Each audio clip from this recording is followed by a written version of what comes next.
The miracle makes no distinction among degrees of misperception.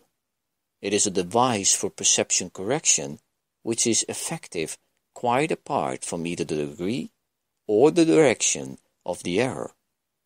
This is its true indiscriminatedness. Christ-controlled miracles are selective only in that they are directed toward those who can use them for themselves. Since this makes it inevitable that they will extend them to others, a very strong chain of atonement is welded. But Christ's control takes no account at all of the magnitude of the miracle itself, because the concept of size exists only in a plane that is itself unreal. Since the miracle aims at restoring reality, it would hardly be useful if it were bound by the laws of the same error it aimed to correct. Only human beings make that kind of error. It is an expression of the foolish consistency their own false beliefs have engendered. Both the power and the strength of your creative will must be understood before the real meaning of denial can be appreciated and abolished. Denial is not mere negation. It is a positive miscreation.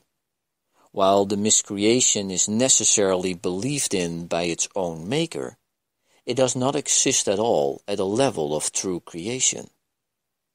The miracle compares what you make with the higher level of creation, accepting what is in accord as true, and rejecting the discordant as false. All aspects of fear are untrue, because they do not exist at a higher creative level, and therefore do not exist at all.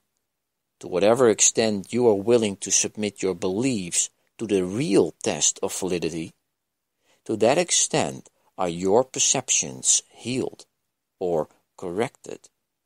In sorting out the false from the true, the miracle proceeds along these lines. Perfect love casts out fear. If fear exists, then there is not perfect love, but only perfect love really exists. Therefore, if there is fear, it produces a state which does not exist. Believe this, and you will be free. Only God can establish this solution, for this faith is His gift. But you must contribute to your readiness here as elsewhere. The readiness for faith, as for everything else that is true, entails the two steps necessary for the release from fear. Denial of fear, in human terms, is a strong defense because it entails two levels of error. The truth can be denied, and that absence of truth can be effective. Recognizing fear corrects only the second error. Miracle-mindedness corrects the first. Some are more miracle-minded and less able to recognize fear, while others are less miracle-minded but better able to recognize fear. However, these differences do not affect the power of the miracle at all, since only the distinction between truth and error is its concern. Further, when these different types join together, the conditions needed for consistent miracle-mindedness, the state in which fear has been abolished, can be particularly well worked out. The purpose of this course is integration. You cannot use it right until you have taken it. As long as your identification either facilitates or is weak, you cannot accept the gift that belongs to you.